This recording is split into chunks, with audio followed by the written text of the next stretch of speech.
ಇನ್ನುಳಿದ ಸುದ್ದಿ ನೋಡೋಣ ಬನ್ನಿ. ಕೊಲೆ ಆರೋಪಿ ದರ್ಶನ್ ಪತ್ನಿ ವಿಜಯಲಕ್ಷ್ಮಿ ಮನೆಯಲ್ಲಿ ಖದೀಮರು ಕೈಚಳಕ ತೋರಿದ್ದಾರೆ. ಬೆಂಗಳೂರಿನ ಹೊಸಕೆರೆಯಲ್ಲಿ ವಿಜಯಲಕ್ಷ್ಮಿ ವಾಸವಾಗಿರುವ ಅಪಾರ್ಟ್ಮೆಂಟ್ನಲ್ಲಿ 3 ಲಕ್ಷ ಹಣ ಕಳ್ಳತನವಾಗಿದೆ. ವಿಜಯಲಕ್ಷ್ಮಿ ಸೆಪ್ಟೆಂಬರ್ 4ರಂದು ಮೈಸೂರಿಗೆ ತೆರಳಿದ್ರು. ಮನೆಯಲ್ಲಿ ಯಾರೂ ಇಲ್ಲದ ಸಮಯ ನೋಡಿಕೊಂಡು ಖದೀಮರು ಕನ್ನ ಹಾಕಿದ್ದಾರೆ.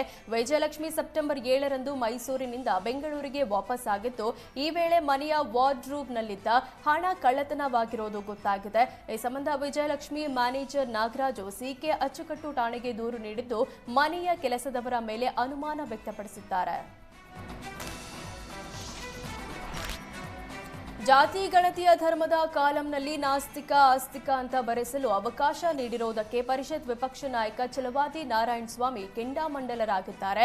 ಆಡಳಿತ ಕಾಂಗ್ರೆಸ್ ಸರ್ಕಾರ ಆಸ್ತಿಕ ಯಾರು ನಾಸ್ತಿಕ ಯಾರು ಅಂತ ಹುಡುಕುವ ಕೆಲಸ ಮಾಡ್ತಿದ್ಯಾ? ಒಕ್ಕಲಿಗ ಕ್ರೈಸ್ತ, ಬ್ರಾಹ್ಮಣ ಕ್ರೈಸ್ತ, ಲಿಂಗಾಯತ ಕ್ರೈಸ್ತ ಎಂಬ ಜಾತಿ ಇದೆಯಾ? ಸೋನಿಯಾ ಗಾಂಧಿ ಓಲೈಕೆಗೆ ಜಾತಿಗೂ ಕ್ರೈಸ್ತರನ್ನ ಜೋಡಿಸುತ್ತಿದೆ.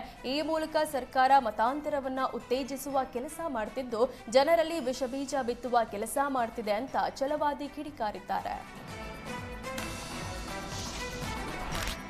ಜಾತಿ ಗಣತಿಯ ಧರ್ಮದ ಕಾಲಂನಲ್ಲಿ ನಾಸ್ತಿಕ ಆಸ್ತಿಕ ಅಂತ ಬರೆಸಲು ಅವಕಾಶ ನೀಡಿರೋದನ್ನ ಬಿಜೆಪಿ ವಿರೋಧಿಸುತ್ತಿದೆ. ಈ ಬಗ್ಗೆ ಸಚಿವ ಶಿವರಾಜ ತಂಗಡಗಿ ಪ್ರತಿಕ್ರಿಯೆ ನೀಡಿದ್ದು, ದೇವರನ್ನ ನಂಬೋರು ನಂಬದವರು ಇಬ್ಬರೂ ಇದ್ದಾರೆ. ಅವರು ಬರೆಸ್ತಾರಾ ಬಿಡ್ತಾರೋ ಅವರಿಗೆ ಬಿಟ್ಟ ವಿಚಾರ. ನಾವು ಹೀಗೆ ಬರೀರಿ ಅಂತ ಹೇಳೋಕ್ ಹೋಗಲ್ಲ. ಇದು ಬಿಜೆಪಿ ಸರ್ಕಾರ ಅಲ್ಲ, ಕಾಂಗ್ರೆಸ್ ಸರ್ಕಾರ. ಈ ಸರ್ಕಾರದಲ್ಲಿ ಎಲ್ಲರೂ ಸರ್ವ ಸ್ವತಂತ್ರರು. ಸಿದ್ದರಾಮಯ್ಯನವರು ಮುಖ್ಯಮಂತ್ರಿ ಆಗಿರುವ ಸರ್ಕಾರ. ಯಾರು ಏನ್ ಬರೆಸಬೇಕು ಅದನ್ನ ಬರೆಸಲು ಸರ್ವ ಸ್ವತಂತ್ರವಿದೆ ಅಂತ ಹೇಳಿದ್ರು.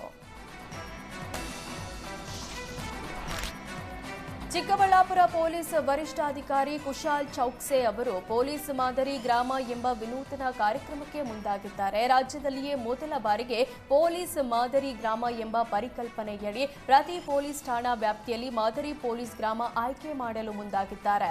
ಮಾದರಿ ಪೊಲೀಸ್ ಗ್ರಾಮದ ಮೇಲೆ ನಿರಂತರವಾಗಿ ಪೊಲೀಸರ ಕಣ್ಗಾವಲು ಇರುತ್ತೆ. ಆನ್ಲೈನ್ ಬೆಟ್ಟಿಂಗ್, ಬಾಲ್ಯ ವಿವಾಹ, ಅಕ್ರಮ ಚಟುವಟಿಕೆಗಳ ಬಗ್ಗೆ ನಿಗಾ ವಹಿಸಲಾಗುತ್ತೆ.